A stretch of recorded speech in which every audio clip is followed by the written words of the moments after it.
Hello friends, I am Aprati. Welcome back to our channel plants space. आज हम बात करेंगे क्राइसैंथेमम यानी गुलदाउदी के पौधों के बारे में, क्योंकि अभी इन पौधों की देखभाल थोड़ी सी करना ज़रूरी है। उसके बाद से इनमें बहुत ज़्यादा देखभाल नहीं करनी होगी, क्योंकि यही वो समय है जब आप प्लांट्स ठीक कर सकते हैं और तभी आपको सर्दियों में प्लांट पे ज़्यादा कलियाँ मिलेंगी और ज़्यादा फ्लावर्स मिलेंगे।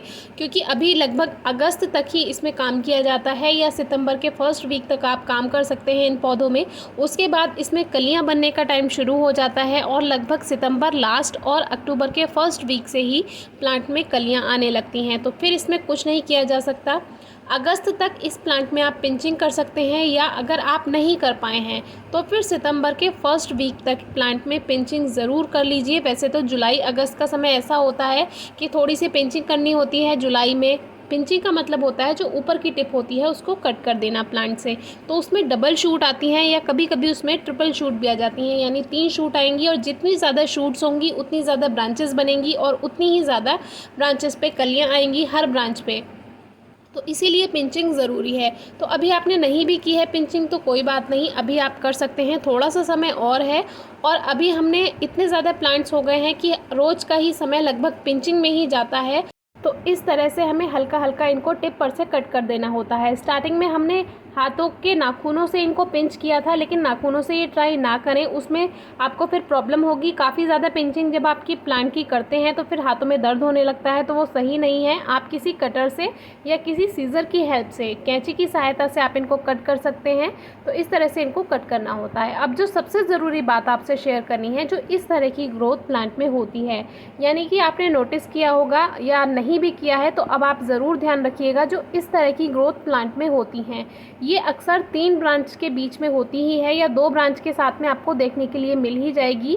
तो ये एक टहनी होती है छोटी सी, जिसमें ग्रोथ नहीं हो रही होती है, यानी कि ये थोड़ा सा इसमें पत्तियां आ रही होती हैं लेकिन ऊपर आकर इसमें ग्रोथ बंद हो जाती है। और यही वो ब्रांचेस होती हैं जो प्लांट को अच्छी ग्रोथ नहीं करने देती हैं और सारा एनर्जी प्लांट की लेते रहती हैं, और इसी की वजह से जो अच्छी ब्रांचेस हैं वो ग्रोथ नहीं कर पाती हैं। तो अभी हमारा काम जैसे कि पिंचिंग का चल रहा है, तो उसके साथ साथ हम कुछ सूखी पत्तियां भी प्लांट से हटा ही देते हैं, टाइम टू टाइम सफाई कर देते हैं उनकी। और इस तरह के जो ये ब्रांचेस हैं इनको हम रिमूव कर रहे हैं, क्योंकि अगर इनको रिमूव नहीं किया गया तो इनकी पहचान देखिए इस तरह से है कि ऊपर आकर ये छोटे छोटे फूल जैसे आपको दिखने लगेंगे, कि जैसे हरे रंग का पत्तियों का एक छोटा फ्लावर बन गया हो। तो ये इसकी पहचान है कि ये वाली जो ब्रांचेस होती हैं ये ग्रोथ नहीं करने वाली हैं और इनकी ग्रोथ यहीं की यहीं रुक जाएगी। ना तो ये ब्रांच आपको फ्लावर्स देगी और ना ये दूसरी ब्रांचेस को ग्रोथ करने देगी। तो अभी सही समय है, इनको प्लांट से अलग कर दीजिए। देखिए बाकी जितनी भी ब्रांचेस हैं उनमें लीव्स एकदम फ्रेश हैं और न्यू ग्रोथ हो रही है। ऊपर की तरफ जो कोपलें हैं, न्यू शूट्स हैं, वो आपको दिखाई दे जाएंगी। लेकिन इस तरह की जो ब्रांचेस होती हैं इसमें ग्रोथ यहीं की यहीं रुक जाएगी। आपको एक छोटा सा एक फ्लावर बड जैसी दिखाई देगी इसमें, लेकिन वो फ्लावर बड नहीं होती है, वो वहीं का वहीं स्टॉप कर देती है, ग्रोथ को रोक देती है। कुछ इस तरह से भी होती हैं ये ब्रांचेस। तो इनको बिना किसी परेशानी के, बिना किसी सोचे समझे अपने प्लांट से अलग कर दीजिए। और इनके नीचे की पत्तियां अच्छी ग्रोथ कर रही होती हैं लेकिन ऊपर की तरफ इसमें ग्रोथ बंद हो जाती है, तो इसको रिमूव करना ज़रूरी है। इसी के लिए आज हम आपसे ये वीडियो शेयर करना चाहते थे, क्योंकि काफ़ी प्लांट्स में ये हमें देखने के लिए मिल ही जाती है। 2 ब्रांचेस के साथ, 1 ब्रांचेस के साथ ये रहती ही है।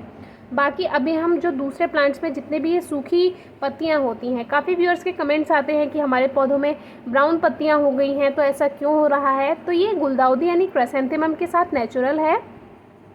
जो नीचे की पत्तियां होती हैं वो अपने टाइम पे जाकर एक बार को सूख जाती हैं और वो प्लांट ऊपर की तरफ जो न्यू ग्रोथ करता है वही उस पर ध्यान देता है। तो अभी फ़िलहाल हम ये हटा रहे हैं। और जो ये इस तरह के प्लांट्स हो जाएं, पीले प्लांट्स अगर हो जाएं, तो इसका मतलब है मिट्टी में ज़्यादा नमी है, तो आप प्लांट में पानी देना कुछ दिन कम कर दीजिए। देखिए इसमें भी उसी तरह की ग्रोथ है। इनको सबको हम कट करेंगे, जिसकी वजह से जो अच्छी ब्रांचेस हैं वो फिर से अच्छी ग्रोथ कर पाएंगी और जो न्यू शूट्स आएंगी उसमें ज़्यादा और अच्छी फ्लावरिंग होगी। और इसमें जिस जिस पॉट में मिट्टी कम है उसमें मिट्टी बढ़ा देंगे फर्टिलाइज़र के साथ। काउडंग और वर्मी कंपोस्ट से ही गुलदाउदी बहुत अच्छे फर्टिलाइज़र देती है। और जब आगे सीज़न आएगा तो कुछ दिन बाद, लगभग 20 से 25 दिन बाद, इसमें 1 टेबल स्पून हम सरसों की खली यानी कि मस्टर्ड केक पाउडर ऐड कर देंगे। उससे बहुत अच्छा रिजल्ट मिलता है, अच्छी फ्लावरिंग मिलती है। सरसों की खली का पाउडर बनाकर अगर आप प्लांट्स में नहीं देना चाहते हैं तो उसका लिक्विड फर्टिलाइज़र बनाकर भी आप प्लांट्स में दे सकते हैं, काफ़ी अच्छा रिजल्ट मिलेगा। और 20 से 25 दिन में अभी आपको फर्टिलाइज़र देना है, तभी आपको अच्छा रिजल्ट मिलेगा। Thank you.